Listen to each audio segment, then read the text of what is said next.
پاک پر درود شریف۔ ایک اور حدیث پاک میں مجدہ جاں فضا ارشاد فرماتے ہوئے فرمایا کہ جمعہ کے دن ہم اپنے محبت والوں کا درود سنتے ہیں۔ سبحان اللہ، بے شک ہمیں عام روٹین میں بھی اپنا معمول بنانا چاہیے کہ زیادہ سے زیادہ نبی پاک علیہ السلام کے دربار گوربار میں ہدیہ الصلوۃ والسلام پیش کر کے رہا کریں، اور بالخصوص شب جمعہ اور آج جمعہ کا جو دن ہے، اور اب تو ماشاءاللہ یہ جمعہ بھی ربیع الاول شریف کی نور بار ساتوں میں شامل ہے۔ اس کثرت درود و سلام ہم اپنا معمول بنائیں، انشاءاللہ ظاہر و باطن کی خیر نصیب ہوگی۔ اب بھی ہم سب مل کر بارگاہ میں صلاۃ و سلام کا نذرانہ پیش کریں۔ صلاۃ و سلام یا سیدی یا رسول اللہ وعلی آلہ و صحبہ یا سیدی یا حبیب اللہ۔ یکم ربیع الاول شریف کو حضرت اللہ شاہ صاحب کے والد ماجد کا یوم وصال، اور 5 ربیع الاول شریف آپ کی والدہ مرحومہ محترمہ رحمۃ اللہ تعالی علیہ کا یوم وصال ہے۔ میلاد شریف کی اس پہلی تاریخ پر عرض کرنا چاہتا ہوں کہ میں سمندری سے یہاں حاضر ہوا تو میرے آنے کا مقصد کیا ہے کہ میں آپ کے سامنے قرآن و حدیث کی روشنی میں کچھ بیان کروں۔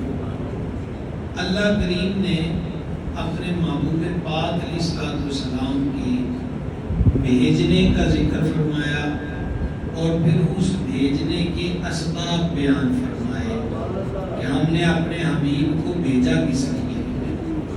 مالک فرماتا انا ارسلناک حبیب، بے شک ہم نے آپ کو بھیجا شاہدا و مبشرا و نذیرا۔ شاہد کے 2 معنی ہیں، ایک معنی ہے گواہ اور تفسیری معنی ہے حاضر و ناظر۔ اعلیٰ حضرت عظیم البرکت رحمۃ اللہ علیہ نے کنز الایمان شریف میں جو ترجمہ قرآن ہے اس میں شاہد کا معنی تفسیری معنی کیا ہے حاضر و ناظر۔ اچھا، یہ لفظ جو ہے یہ باقاعدہ طور پر اس معنی میں عربی زبان میں استعمال بھی ہوتا ہے۔ یہاں بیٹھے ہوئے 99% افراد کو نماز جنازہ کی دعا آتی ہوگی، جس میں ہم کہتے ہیں الہی بخش دے حینا و میتنا، ہمارے زندوں کو اور شاہدینا و غائبینا۔ تو شاہدینا کا معنی کیا ہے؟ جو یہاں حاضر ہے، غائبینا جو یہاں غائب ہے، موجود نہیں۔ شاہد کا معنی حاضر ہے، اور جو حاضر ہے وہ ناظر بھی ہے۔ سبحان اللہ۔ جب نبی پاک علیہ السلام کو حاضر و ناظر کہا جاتا ہے تو اس کا مفہوم کیا ہے؟ یہ کس معنی میں ہم کہتے ہیں؟ اصل میں نبی کریم علیہ السلام نے ارشاد فرمایا، امام طبرانی نے اس حدیث کو لکھا، امام حیثمی نے اس حدیث کو لکھا، امام سیوطی نے قصائص کبریٰ میں لکھا، اور پھر علی متقی ہندی نے اسے کنز العمال کے اندر لکھا، پھر امام احمد قسطلانی شارح صحیح بخاری نے اسے مواہب لدنیہ میں لکھا۔ یہ میں نے پانچ پاک کی نسبت سے 5 حوالے آپ کو دیے ہیں کہ نبی پاک علیہ السلام فرماتے ہیں اللہ تعالیٰ نے میرے لیے ساری کائنات کو سمیٹ دیا، بس جو کچھ اس دنیا میں ہو رہا ہے اور جو قیامت تک ہوگا ہم اس کو یوں دیکھ رہے ہیں جیسے اپنے ہاتھ کی اس ہتھیلی کو دیکھ رہے ہیں۔ تو جانے عالم علیہ السلام جلوہ گر مدینہ پاک روضہ انور منور میں ہے، لیکن اپنے علم اور مشاہدہ کے ساری کائنات کو دیکھتے ہیں. اس معنی میں حضور ساری خدائی میں حاضر بھی ہیں اور ناظر بھی ہیں. آگے فرمایا ابھی ہم نے آپ کو مبشر بنا کر بھیجا. مبشر کا مطلب ہے خوش خبری دینے والا. کیا دینے والا؟ نبی پاک علیہ السلام کس معنی میں مبشر ہیں، خوشخبری دیتے ہیں؟ یہ بھی ایک طویل موضوع ہے. ایک موقع پر نبی پاک علیہ السلام نے 10 صحابہ پاک کو فرمایا ابو بکر جنتی، عمر جنتی، عثمان جنتی، علی جنتی، طلحہ جنتی، زبیر جنتی، عبد الرحمن ابن عوف جنتی. یہ خوشخبری ہے اور خوشخبری سنانے والے کو مبشر کہتے ہیں. اس کے علاوہ نبی پاک علیہ السلام نے اپنی امت کے لیے قیامت تک کے لیے خوشخبریاں عطا فرمائی. قیامت تک کے لیے. اب آپ مثال کے طور پہ دیکھیں، اس عنوان سے لیں حضرت شاہ صاحب کے والدین کے حوالے سے، والدین کے اعتبار سے سید العالمین علیہ السلام نے فرمایا جو اپنے ماں باپ کو یا دونوں میں سے ایک کو محبت کی ایک نظر سے دیکھے تو اللہ اس ایک نظر پر مقبول حج کا ثواب عطا فرماتا. جناب آپ بیٹھے بیٹھے والد صاحب کی زیارت کر لیں، والدہ صاحبہ کی زیارت کر لیں اور ادھر سے کوئی خوشخبری دے رہا ہو کہ آپ کو ہلکا ثواب مل گیا ہے، تو اس سے بڑی بھی کوئی خوشخبری ہو سکتی ہے. اور حج بھی کون سا؟ مقبول حج. کون سا حج؟ مقبول حج. ہمارے حضرت صاحب رحمۃ اللہ علیہ جب مرید کرتے تھے تو یہ حدیث پڑھتے تھے. وہ فرماتے تھے کہ جن کو دیکھنے سے حج کا ثواب ملتا ہے، اگر ان کی خدمت کر کے تو ان کا دل راضی کرو گے تو پھر اللہ کریم کتنی مہربانی فرمائے. ہمارے معاشرے کی بہت بڑی برائیوں میں سے ایک بہت بڑی برائی آج کل جو ہے وہ ماں باپ کی نافرمانی ہے، ماں باپ کی دل آزاری ہے. انتہائی افسوس کا مقام ہے، انتہائی تلخ اور تکلیف دہ ماحول ہے کہ باپ روتے ہوئے نظر آتے ہیں کہ میرا منڈا میرا کہنا نہیں مانتا، وہ مجھ سے بدتمیزی کرتا ہے، وہ مجھ سے اکھڑ کے بولتا ہے. یار اس کی جوانی کا کیا فائدہ کہ جس کی وجہ سے اس کا باپ رو رہا؟ اس اولاد کے ہونے کا کیا فائدہ کہ جس کی وجہ سے اس کی ماں کی آنکھوں میں آنسو آ گئے؟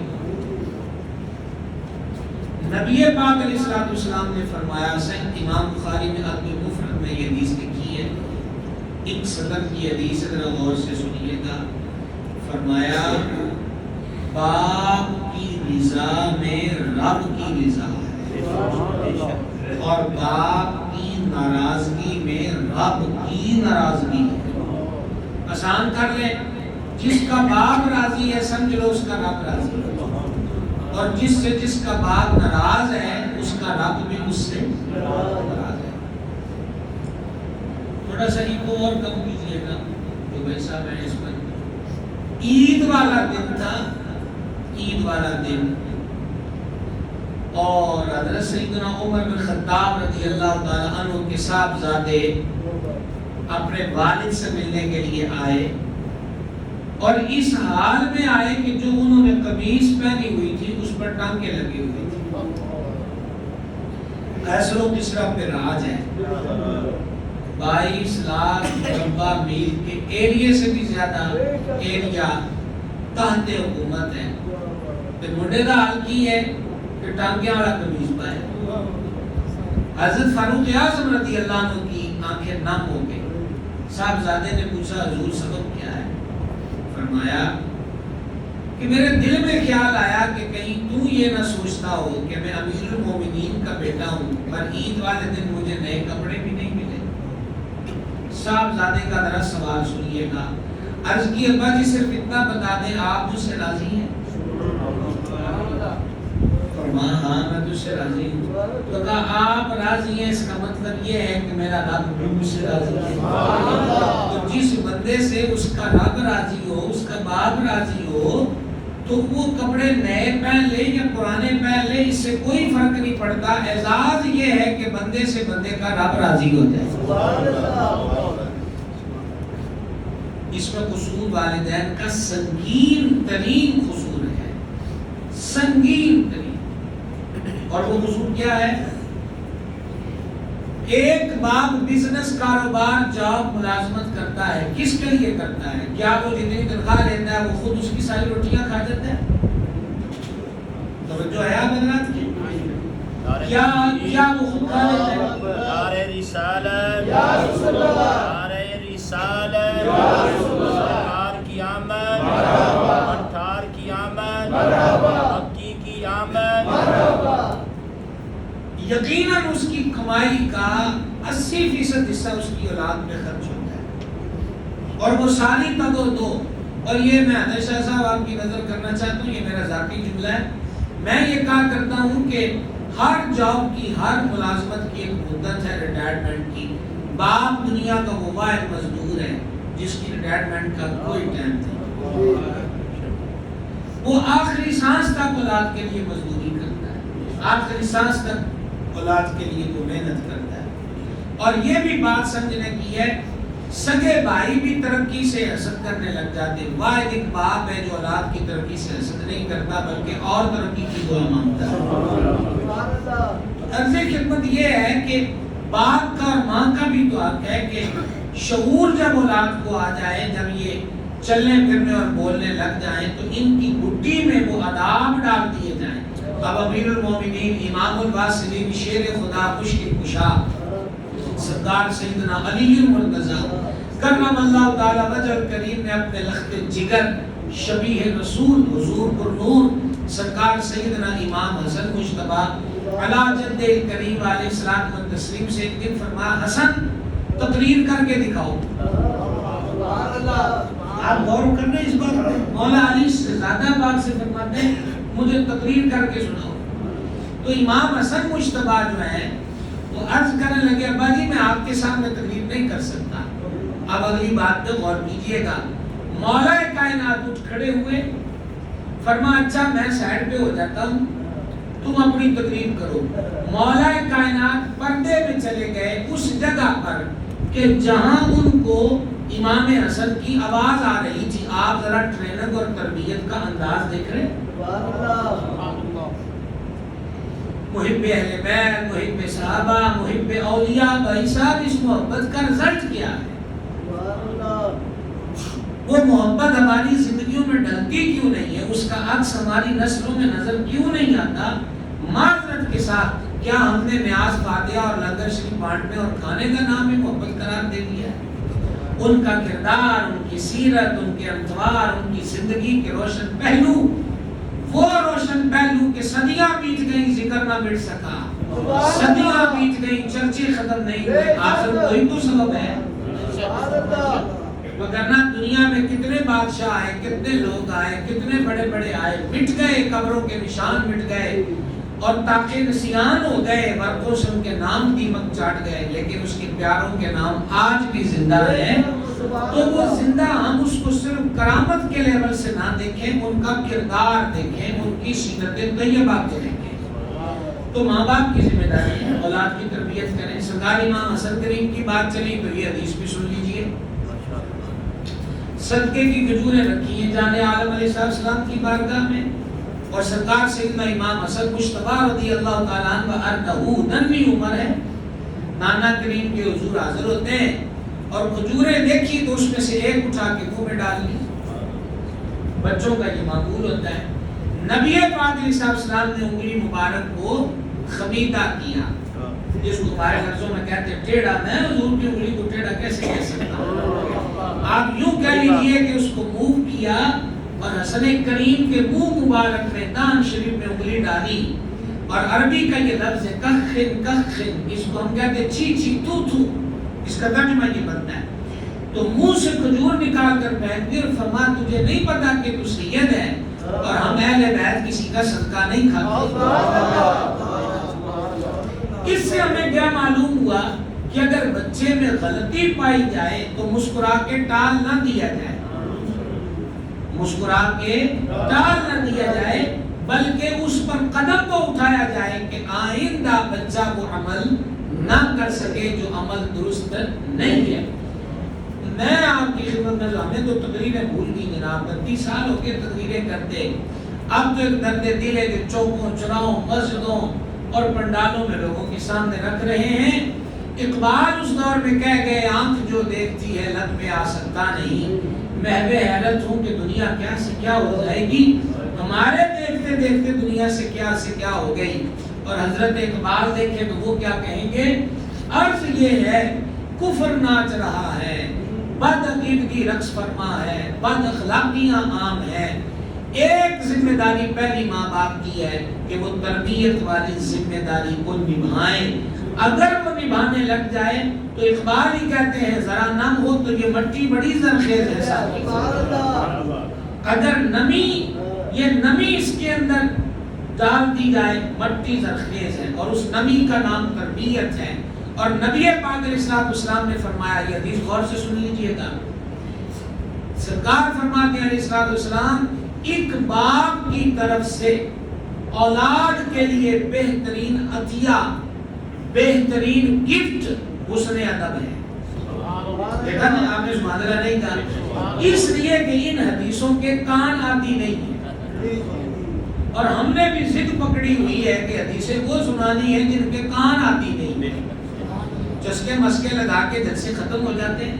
سب سے بہترین عطیہ باپ کی طرف سے اولاد کے لیے چوک گھنٹہ گھر کی دکان نہیں کہ ابا مجھے دکان دے گیا یا وہ مجھے پلاٹ دے گیا۔ حضور فرماتے بہترین عطیہ جو ایک باپ اپنی اولاد کو دے وہ حسن ادب ہے۔ سبحان اللہ، کیا چیز ہے وہ؟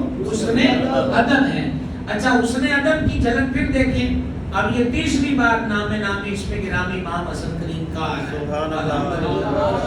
امام حسن مجتبی علی جد الکریم علیہ الصلوۃ والتسلیم کھڑے تھے، اور حضرت ابو ہریرہ رضی اللہ تعالیٰ عنہ کسی جنازے سے شرکت کر کے آئے، تو انہوں نے امام حسن پاک کو دیکھا کہ ننگے پیر ہیں اور قدموں پہ مٹی لگی ہے۔ حضرت ابو ہریرہ نے ان کو اٹھا لیا، اٹھا کر نہ اپنی آستین سے ان کے قدم صاف کرنے لگے۔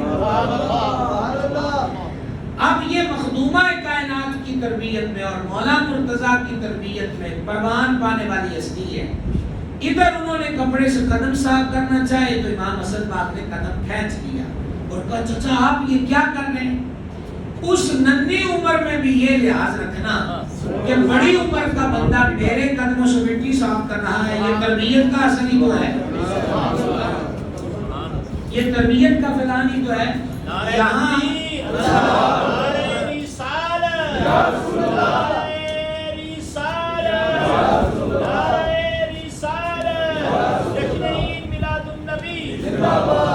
یہاں جو میرے بزرگ تشریف رکھتے ہیں بڑی عمر کے، یہ بتائیں مجھے کہ جب گلیوں میں سیانے اور دانا بندے نکلتے تھے تو ہماری جب چھوٹی عمریں ہوتی تھی تو بڑوں کو دیکھ کر کوئی دائیں کھسک جاتا، کوئی بائیں کھسک جاتا کہ بابے نہیں آ رہے ہیں۔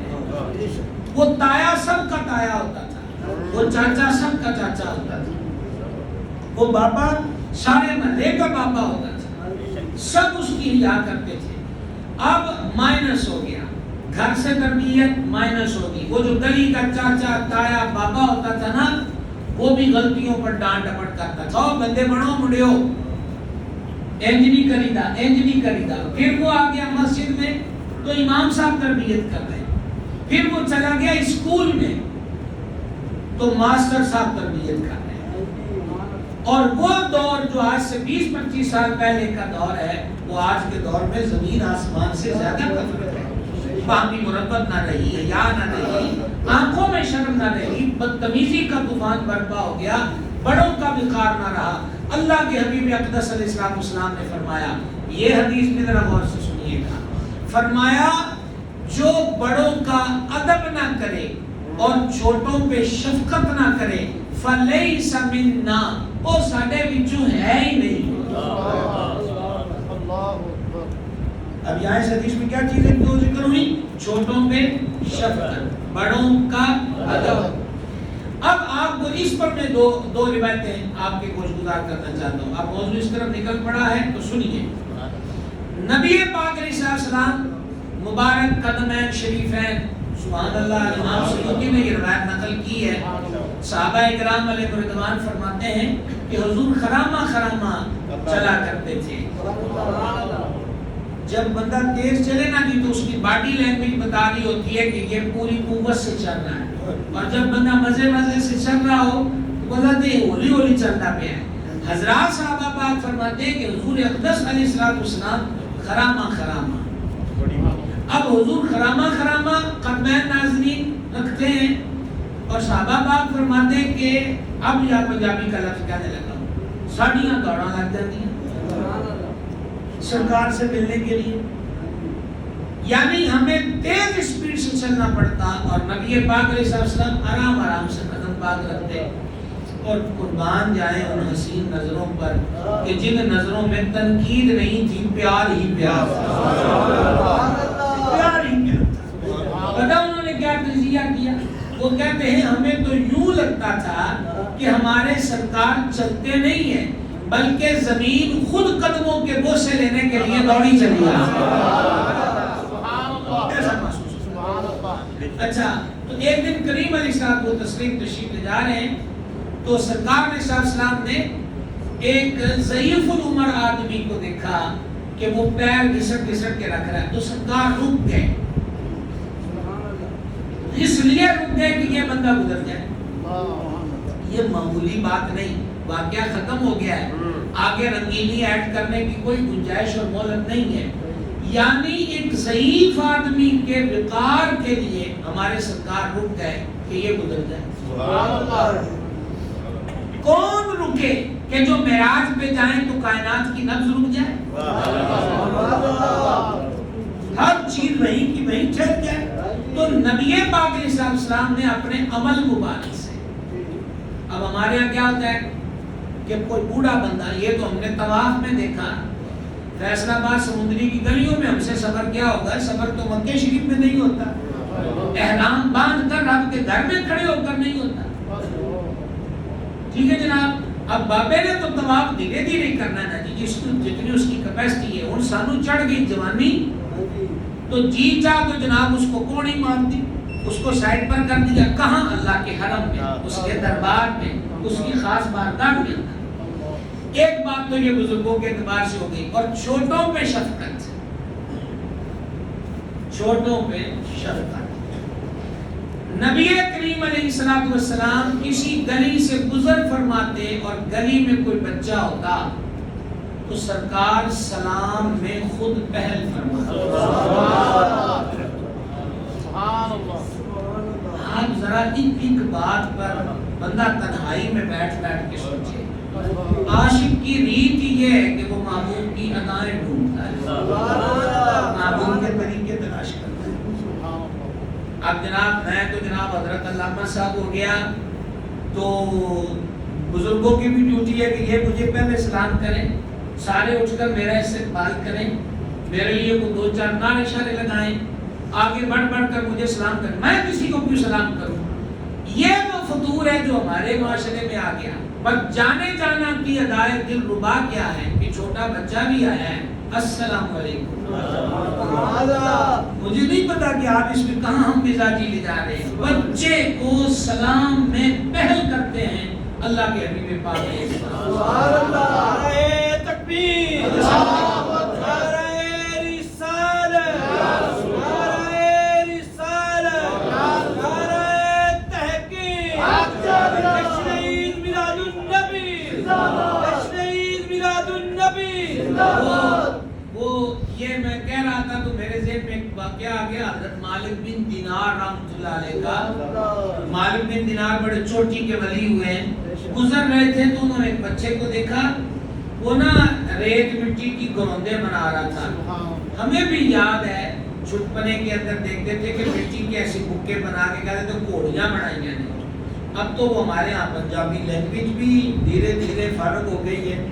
اب تو بچوں کے سامنے اب پنجابی میں کوئی بات کہتے ہیں تو وہ کہتے ہیں یہ کون سا لفظ ہے, اس کا کیا معنی ہے. اچھا یعنی کہ جیسے کہتے ہیں چھوٹے چھوٹے گھر بنانا, تو وہ بچہ گروندے بنا رہا ہے، مٹی کی گوڑیاں ایسے مٹی بکے جمع کر کر کے پھر اس کو گرا دیتا ہے، کبھی ہنستا ہے کبھی روتا ہے۔ مالک بن دینار قریب سے گزرے نا تو ذہن بنا کے السلام علیکم کہہ دیں، پھر یکدم ذہن بدلا، لگے کہ وہ کملا دیا مدائن کی سلام کہنا ہے، آگے بڑھ گئے۔ جب آگے بڑھ گئے تو پھر دل میں خیال آیا مالک بن دینار کملا ہے تو باویں نکی عمر دا ہے پر سلام کرنا تو تیرے نبی کی سنت ہے صلی اللہ علیہ وسلم۔ مالک بن دینار میں اسے واپس آ گئے، السلام علیکم ورحمۃ اللہ، اس نے کہا وعلیکم السلام ورحمۃ اللہ وبرکاتہ یا مالک بن دینار۔ آپ حیران ہو گئے، فرمایا تو میرا نام جانتا ہے، تو مجھے کیسے جانتا ہے؟ اس نے کہا حضور جب عالم ارواح میں رب نے فرمایا تھا نا الست بربکم، کیا میں تمہارا رب نہیں ہوں؟ قالوا بلا، تو سب نے کہا ہاں تو ہمارا رب ہے۔ تو آپ کی روح بھی اس لائن میں تھی جس لائن میں میں تھا، تو میں نے اس دن آپ کی آواز سنی تھی کہ آج پھر سنی ہے تو میری یاد آ گئی۔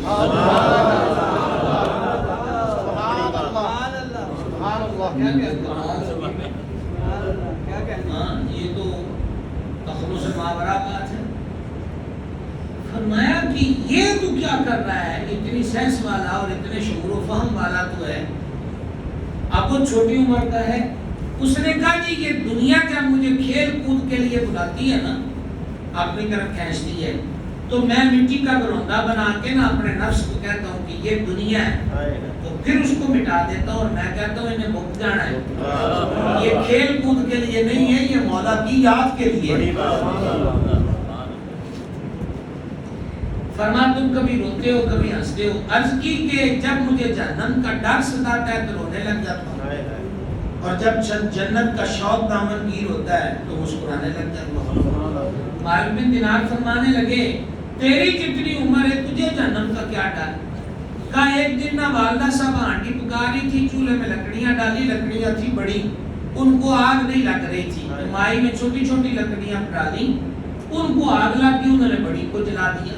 تو اللہ نے قرآن میں فرمایا کہ جہنم کا ایندھن آدمی اور پتھر ہے، تو میں ڈرتا ہوں کہ جب بڑے بڑوں کو ڈالا جائے اور ان کو آگ نہ پکڑے تھے کہ سانو بھی بیچ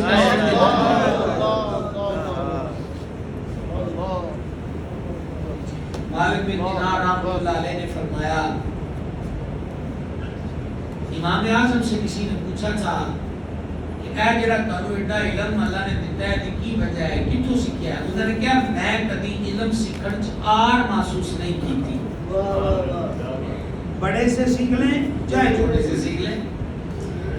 مالک بن دینار رحمۃ اللہ علیہ نے فرمایا کہ بیٹا مجھے ایک چیز تو بتاؤ گا، پوچھئے کا نفس مطمئنہ اور نفس امارہ، ان کی تعریف کیا ہے، اس میں فرق کیا ہے؟ نفس امارہ اور دوسرا کیا ہے کہ نفس مطمئنہ۔ بتا اس لڑکے نے کیا جواب دیا؟ اس نے کہا جی آپ مجھ کو سلام کرنے لگے تھے، پھر جو اندر ایک چیز پیدا ہوئی نا کہ تے کملا جائے تو سلام کی کرنا ہے، وہ نفس امارہ تھا جو سوء یعنی برائی کی طرف بلاتا ہے۔ پھر آپ آگے چلے تو پھر وہ جو دوسرا اندر بولا ہے نا کہ ہے تو تیرے نبی کی سنت، وہ نفس مطمئنہ تھا۔ تو جو بڑوں کا ادب نہ کرے، چھوٹوں پہ شفقت نہ کرے، نبی پاک علیہ السلام فرماتے ہیں وہ ہم میں سے نہیں ہے، وہ ہمارے طریقے پر ہی نہیں۔ تو گرامی قدرات جامع عالم علیہ السلام تشریف لائے، گیتی کا رنگ بدل دیا، جہاں کا سسٹم بدل دیا۔ میرا امام کہتا ہے سب چمک والے اجلوں میں چمکا کیے، اندھے شیشوں میں چمکا ہمارا نبی۔ نبی پاک علیہ السلام کی آمد سے زمانے کا رنگ بدل گیا۔ آج بھی میلاد کے موقع پر مہینے میں ضرورت اس بات کی ہے کہ ہم وہی سبق پھر سے پڑھیں، اپنی زندگیوں میں چینج لانے کی کوشش کریں، اور تربیت سے جو ہم نے منہ موڑا ہے اس تربیت کی طرف رخ کر لیں۔ بات چل رہی تھی شاہدم و مبشرم و نذیرا، کہ ہم نے آپ کو خوشخبری سنانے والا بنا کر بھیجا ہے۔ کیا سنانے والا؟ خوشخبری سنانے۔ نذیرا، ان نذیرا کا مطلب ڈر سنانے والا۔ اچھا انسان کی ایک طبیعت ہے، ایک طبیعت ہے تم یہ کر لو گے تو تمہیں اتنا ثواب ملے گا، اس سے بھی شوق بڑھ سکتا ہے۔ اور دوسری اس کی طبیعت ہے عمل کرنے کے لیے کہ اس کو تھوڑا سا ہلایا جائے۔ کیا کیا جائے؟ آگے پنجابی کا لفظ میں نے بولا، ہلایا جائے نا، تھوڑا جا ہلاؤ، تھوڑا جا چنکا دیو۔ یہ زلزلے آتے ہیں نا جی، یہ کیا ہوتا ہے؟ یہ رب ہلا رہا ہوتا ہے۔ حدیث میں مضمون یہی ہے کہ جب زمین پر گناہ بڑھ جائے، معصیت بڑھ جائے، سرکشی بڑھ جائے، تو اللہ زمین کو حکم دیتا ہے کہ ذرا بسن آ رہا ہے، تھوڑا جا ہلا، یہ انداز کے تھوڑا مالک بھی کوئی ہے۔ اب ہم نے کیا کیا؟ ہر کام میں خدا جانے وہ کون ظالم ہے کہ جس نے ہر کام میں ہماری توجہ کو بکھیرا ہے، ہماری توجہ کو خراب کیا ہے۔ اب زلزلہ جب آئے تو کیا کرنا تھا؟ اچھا سورج گرہن، چاند گرہن جو لگتا ہے، اس کے باقاعدہ حدیث میں بات ہے، سورج کا گرہن، چاند کا گرہن۔ تو اب ہمارے یہاں کیا ہونے لگ گیا؟ زلزلے کے لیے کہا جی کہ ایک بیل ہے، وہ بیل جب ہلتا ہے تو زلزلہ آتا ہے۔ اور سورج چاند گرہن آیا تو انہوں نے کیا کہا جی کہ جو بہو بیٹی امید سے ہے وہ بیٹھی رہے، چلے نہ، چھری نہ چلائے، کسی چیز کو کاٹے نہیں، سوئے نہیں، اٹھے نہیں، بیٹھے نہیں، جانور کو یوں کر دو، وہ کر دو، یہ ہو جائے گا، وہ ہو جائے گا۔ اصل چیز سے توجہ ہٹ گئی کہ سورج گرہن کیوں لگا، چاند گرہن کیوں لگا۔ وہاں بھی نبی پاک علیہ السلام نے یہی فرمایا کہ یہ اللہ کی نشانیوں میں سے ایک نشانی ہے جس کے ذریعے اللہ اپنے بندوں کو ڈراتا ہے تاکہ اس کے بندے اس کی طرف رجوع کریں۔ اور جب سورج کو گرہن لگتا، چاند کو گرہن لگتا تو حضور نفل پڑھتے، کیا کرتے؟ اور جب ہمارے یہاں خبر آتی ہے کہ آج شام چاند کو گرہن لگے گا تو ہمارے مبارک باد جاتے ہیں سوالوں سے کہ وہ جی ہمارے گھر بیٹی ہے، امید سے ہے کہ انہوں نے اندر والا کوئی نہیں، عید مسئلہ کوئی نہیں، عید اصل جو منہج ہے، اصل راہ ہے، اس سے ہٹ جاتے ہیں۔ یہ تعلیمات کا اتنا آپ اندازہ کریں، حقیقت کے اوپر جھوٹ نے اتنا غلبہ جما لیا۔ اور وجہ ہماری اپنی غلطی ہے کہ ہم دینی علوم کی طرف توجہ نہیں کرتے۔ تو نظیرہ حضور کا یہ مقصد بھی ہے کہ جے صحابہ کے پاس نہیں تو پھر انہوں تھوڑا جا ہلایا جائے، تھوڑا سا ہلایا جائے۔ جھوٹ بولنے کا یہ نقصان ہے، غیبت کا یہ نقصان ہے، حسد کا یہ نقصان ہے، ماں باپ کی گستاخی پر یہ ہوگا، شراب نوشی سے یہ ہوگا، جوئے سے یہ ہوگا، ملاوٹ سے یہ ہوگا۔ تو مبشر اور نذیر دونوں خوبیاں اللہ کے حبیب علیہ السلام کی ہیں، لیکن ہمیں محفلوں کے اندر معذرت کے ساتھ ہمیں محفلوں کے اندر صرف جنت تقسیم ہوتی ہے، صرف اور صرف جنت۔ دیکھیں اللہ رب العزت چاہے تو جس کو مرضی جنت میں ڈال دے، مالک وہ ہے، ہم تو نہیں ہیں۔ لیکن مبشر بھی اور نذیرہ بھی یہ میرے سرکار کی صفات ہے۔ اور اگلی صفت وداعیا الی اللہ، اللہ کی طرف بلانے والے۔ سبحان اللہ۔ کس کی طرف بلانے والے؟ اللہ۔ کس کی طرف بلانے والے؟ اللہ۔ بس اس پر تھوڑی سی طوالت میں نے مختصر گزارش کرنا چاہتا ہوں۔ نبی پاک علیہ السلام کی محبوبیت اور اس کے دربار کی ڈیوٹی یہ ہے کہ حضور اللہ کی طرف بلاتے ہیں۔ کس کی طرف بلانے والے؟ اللہ۔ شاہ صاحب قبلہ جو ہیں اپنے والدین کے لیے، میں علی مندو سر پہلے حضور کو ادھر کے طریقہ لب دے رہے پڑھائی سوکی لب، کیونکہ میں نے دسیا ہے انہوں نے چنگے طریقے نالے پتہ چلا جب تو چنگے طریقے نہ دسے تو راہ لب جانا۔ یہ بات یہ نکتہ ہے جو میں نے عرض کیا ہے، دسن آڑا کو چنگے طریقے نال ہوئے تو بندہ منزل تے پہنچ جائے۔ سرکار دی ڈیوٹی رب نے اعلان دیتی، محبوب اے بھلے بیٹھے نے میرے راہ نو تینوں انداز دے کہ میرا راہ کیڑا ہے۔ سبحان اللہ۔ وداعیا الی اللہ، کہنا یہ چاہتا ہوں کہ آپ کے والد گرامی کا یوں کہہ لیں کہ آج عرس ہے، عرس کی یہ شیب ہے، یہ کیفیت ہے، یہ صورتحال ہے۔ اب دوسری طرف کیا ہو رہا ہے؟ دوسری طرف یہ ہو رہا ہے، مجھے آج تک یہ سمجھ میں نہیں آیا کہ اللہ رب العزت کے ولی کے عرس سے سرکس کا کیا تعلق ہے، تھیٹر کا کیا تعلق ہے، موت کے کنویں کا کیا لنک ہے۔ تو سمجھ رہے آپ بات کو؟ حضور غوث العالمین 40 سال عشاء کے وضو سے فجر پڑھی. حضور گنجے شکر 36 سال کا زہد کمایا, زہد الانبیاء کا لقب پایا. حضرت جنید بغدادی اپنی دکان پر 400 رکعتیں پڑھتے تھے. سوال نہیں آ رہا. حضور سرکار سید سجاد امام زین العابدین روزانہ 1000 رکعتیں پڑھتے تھے. حضور مولا مشکل کشا شیر خدا روزانہ 2 قرآن پڑھتے تھے.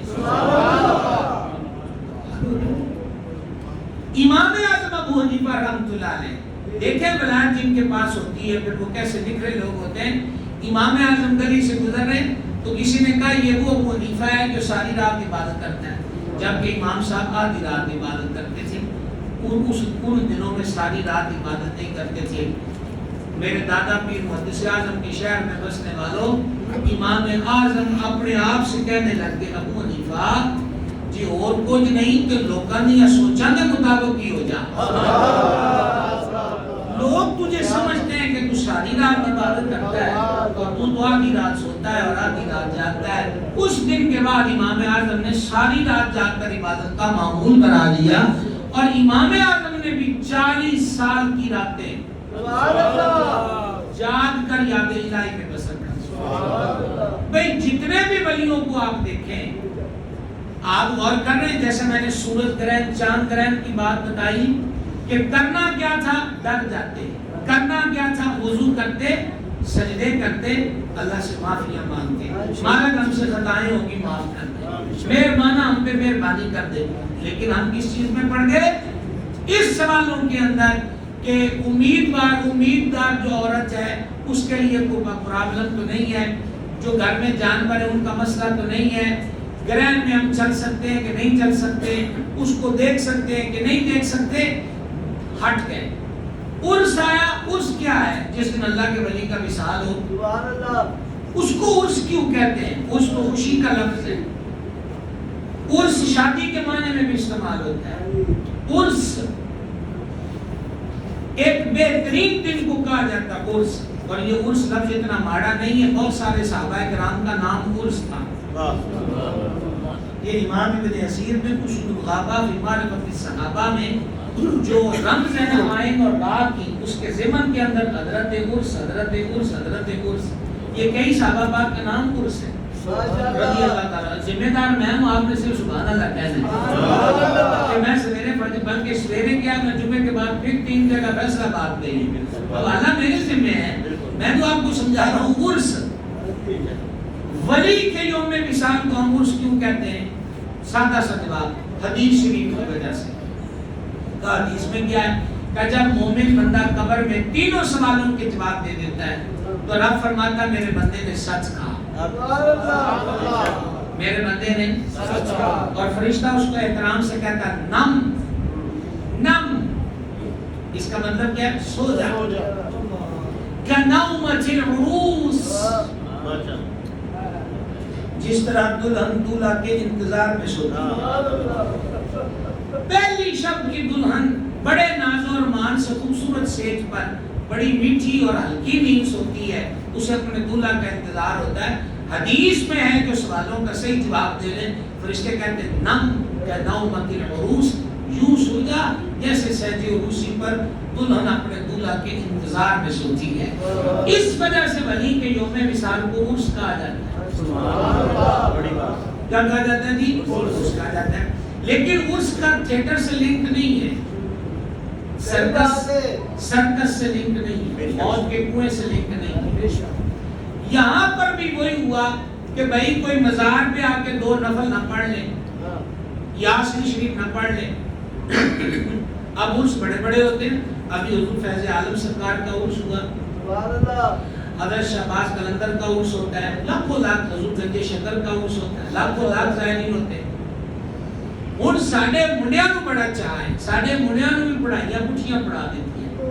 چاہ کیا جی, آج آگے جو ولیوں کو ماننے والا, اور یہ میں آپ سے آخری پوائنٹ پر بات کرنا ہوں, آج آگے یہ ہوتا ہے کہ دھاگا باندھ لیا, دھاگا فیشن کا فیشن ہے, کہ وہ تو یہ علیحدہ سوال ہے کہ بابا فرید کے دربار کا ہے.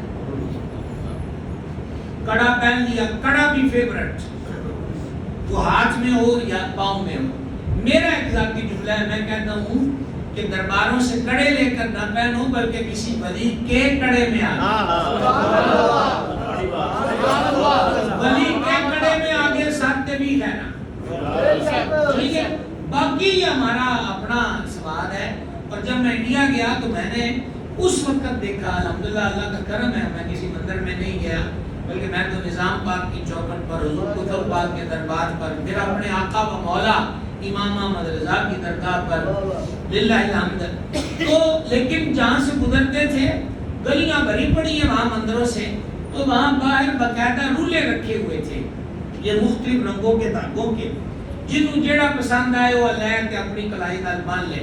وہ دھیرے دھیرے چیز ہمارے اندر بھی آ گئی, ذرا خوبصورت لگتا ہے, جچنے میں لگتا ہے. انہوں نے کہا جی کی تو نے کہا میں کو تو گانا لے آئے ہیں. اچھا پھر بھلا ہوئے ناگ بیچن والے دا کہ مفت تقدیراں بدل ہوندیاں نے کہ فلانا پتھر پا لو تقدیر, وہ اتنے بڑے کٹھے کر کے شو کو اس رکھ کے فٹ پاتھ تے بیٹھا ہے, وہ دی تے نہ بدلی. یاد رہے ہو نہیں یاد رہے وہ تے بیچارہ اوتھے ہر سال رکھے کھاندا ہے تے تسی جناب انگوٹھی لے کے تقدیراں بھی بدلا لیں گے. بیان میں اقبال کہتے ہیں بیان میں نقطۂ توحید تو آ سکتا ہے مگر میرے دماغ میں بت خانہ ہو تو کیا کہیے. نگینے تقدیر نہیں بدلتے البتہ مدینے میں تقدیر بدل دی جاتی ہے. بڑی بات. تو لہذا بھائی صاحب جو کرنے کے کام ہیں, جو درست روش ہے اس کو اختیار کیا جائے, وہی بہتر ہے, وہی درست ہے, وہی رستہ, اور وہ ایک ہی راستہ ہے. اور وہ میرے اور آپ کے آقا و مولا سب سے اولا والا ہمارا نبی, وہ ان کا راستہ, اسی پر صحابہ چلے, اسی پر اہل بیت چلے, اسی پر اولیاء چلے, وہی صراط مستقیم ہے اور وہی جنت کی طرف لے کر جاتا ہے. آخر میں آج جمعہ چکے اور آپ کے والد گرامی کے سارے سماعت کے لیے ہے. مسجد الفردوس کے اندر یہ حدیث شریف ہے, سوری بلکہ یہ حدیث شریف حکیم الترمذی رحمہ اللہ نے نوادر الاصول کے اندر نقل کی ہے. اور یہ جو لفظ حکیم کا ہے نا, تو اس سے آپ یہ نہ سمجھے کہ کوئی لاہور کراچی کے حکیم کی کتاب ہے. یہ جو حضرت حکیم ترمذی ہیں ان کا ذکر داتا صاحب نے کشف الموجود میں کیا. اور شاہی داتا صاحب لکھتے ہیں کہ میں ادا عاشق ہوں. کتنے بڑے یہ صوفی محدث ہوئے ہیں حضرت حکیم ترمذی. اب آپ خود سوچ لو 1000 سال داتا صاحب کو ہونے کو ہے, تو وہ محدث ان سے بھی پرانا ہے.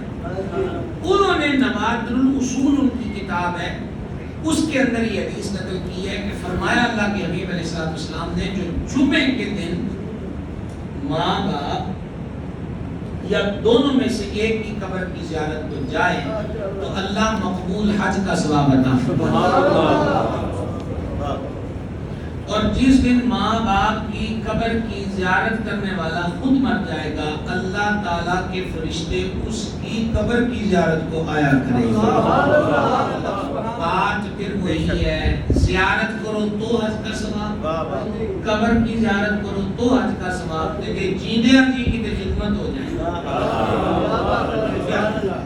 نوجوانوں میں آپ سے متفق ہوں, سارے بابے فقیر درویش بعد میں, پہلے ماں باپ ہیں. سجن یار بیلی دوست سب بعد میں ہے, پہلے ماں باپ. خرچہ کرنا ہے, خدمت کرنی ہے, پہلے ماں باپ. سمجھائیے, وقت دینا ہے, پہلے ماں باپ. پیار کرنا ہے, پہلے ماں باپ. یہ یاد رکھنا. 10 ملنگ بھی توڑنا راضی ہوئے نا, لمبیا لمبیا جٹا آڑے, تے جے ماں رسی ہوئی نا کیا بتا ہے, معافی کوئی نہیں لگا. یہ بات کان کھول کر سن لیجیے. اور یہ بھی میں اپنی مرضی سے نہیں کہہ رہا, الحمدللہ اس وقت بھی میرے پیش نظر حدیث شریف ہے. نبی پاک علیہ السلام جہنم میں سے کچھ لوگوں کے رونے اور کرانے کی آواز سنیں گے, پھر حضور حضور ہے, کریم ہے, مہربان ہے. تو سرکار فرمائیں گے جبریل یہ کون رو رہے ہیں؟ اس کے حضور یہ ماں باپ کے گستاخ ہیں. حضور آپ بتائیں اللہ فرمائے گا ابھی مانگو کس کی بخشش مانگتے ہو سوائے ماں باپ کے گستاخوں کے. حضور عرض کریں گے مولا گل ہی ہونا دی فما معبود تیری اسی کدی نہیں موڑی لیکن بات یہ ہے کہ جنہاں دا ماں پیو انہوں معافی دے دے تو معبود اساں بھی دے دیں آگے. میلاد ہم کیوں نہ منائیں چاہ کیوں نہ کریں کوئی جناب چنڈے کلیاں لیٹا سونا بھی چڑھ گئی ہے تیار کدا نہیں ہوتا. کیوں میلاد مناتے ہیں یہ دو صدریں سنیں گے تو ساری سمجھ میں آ جائے گی. نبی پاک علیہ السلام حکم دیں گے کہ ان کے ماں باپ کو ہمارے سامنے لایا جائے. سبحان اللہ. ماں باپ آ جائیں گے تو توڑیاں اولاداں رول گیا میں دوزخ سے. حدیث میں ہے ماں کہے گی آقا انہوں نے بڑا ستایا ہے یہ اپنی بیوی کو مجھ پر ترجیح دیتا تھا میں بھوکی رہتی تھی. باپ کہے گا یا رسول اللہ علیہ السلام اس نے بڑا دکھ دیا ہے یہ دوستوں کو مجھ پہ ترجیح دیتا تھا انسلٹ کرتا تھا. مختلف الفاظ ہیں. نبی پاک علیہ السلام فرمائیں گے چلو میرے ساتھ جا کے ایک دفعہ ان کا حال تو دیکھو. اور جب ان کے ماں باپ کو اولادوں کا حال دکھایا جائے گا تو گوشت جل چکا ہوگا ہڈیوں کے ڈھانچے ہوں گے. پھر مائیں بھی تڑپ گئی باپ بھی تڑپ گئے رشتہ جو ایسا ہے. عرض کریں کہ آپ کے وجہ کریم کے صدقے ہم نے معاف کیا. حضور فرمائیں گے اللہ کے دربار میں عرض کریں کہ مولا انہوں نے معافی دے دی معمول ساڑھے اور بھی معافی ہے. پھر حضور فرماتے ان کو نہر کے اندر ایک جنت میں نہر ہے اس کے پانی کو اس کو نہر حیات کہتے ہیں اس کو ان کو ہوتا دیا جائے گا تو پھر چڑھا ہوا گوشت جلا ہوا گوشت پھر سلامت ہو جائے گا. یہ حدیث میرے سامنے تھی تو فقیر ابو اللیث نے اس کو لکھا ہے ماں باپ کو نہ ستاؤ ماں باپ کو راضی کر لو دونوں جانوں میں برکتیں مل جائیں گی. میلاد شریف کی تو مبارک ہے. گلیوں بازاروں میں سادہ جھنڈے لگائیں. تیسری چیز ہے کیک پر میرے کریم کا مبارک میٹھا منور مقدس نام اقدس جو لکھا جاتا ہے. میں تو اپنا ذوق آپ کو بتا رہا ہوں میرا تو دل نہیں کرتا. اور جہاں جہاں پہلے ہم جاتے تھے اپنی جلوسوں میں جب تو الحمدللہ جب سے کہنا شروع کیا مالک کا کرم ہے کہ لوگ سمجھ گئے جس کیک پر حضور کا نام پاک لکھا تھا میں تو اس پہ چھری نہیں چلاتا تھا کہ جناب ساڑھے کے پاس کی گل ہی کوئی نہیں ہے. تو سادہ کیک بنائیں اگر بنانے بھی اور ویسے بھی یہ کوئی لاکھ روپیہ کیک پہ لگانا ضروری نہیں ہے.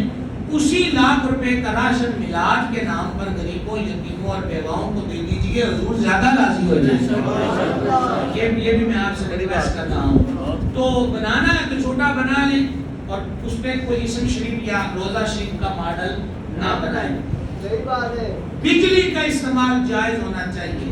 آپ نو پک دی ہے کہ اپنے میٹر تو لا لیں گے لیکن یہ کوئی نہیں ہے کہ راتی منڈے چوری کر کے کسی دوجے دے میٹر سے تارا لا دیں تو پھر چاہ لے تو کیا تے آساس کے کرن کہ انہوں ماجے نو پتہ ہی نہیں لگا جیسے وہ دے تارا لگ دیا. نہ میلاد مناؤ کسی کا دل نہ دکھاؤ کسی کو تکلیف نہ دو. ماڈل جو بنائے جاتے ہیں ایسی جگہ بنائیں کہ لوگوں کا راستہ بلاک نہ ہو. اور ماڈلوں کو دیکھنے کے لیے جو ہمارے معاشرے کی بیٹیاں بہنیں بہویں اب جتھے کے جتھے راتوں کو نکلتے ہیں ان حرکتوں کا میلاد سے کوئی تعلق نہیں. ہماری ان بیٹیوں بہنوں ماؤں کے لیے گھروں میں محفل میلاد کا انتظام کریں محفل درود شریف کا انتظام کریں. محدث اعظم نے جو میلاد دیا تھا حضور محدث اعظم پاکستان نے اس کی لاج رکھیں. آنے والی نسلوں کو میلاد کا بہتر رخ دیا جائے. وما علینا الا البلاغ.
الفاتحة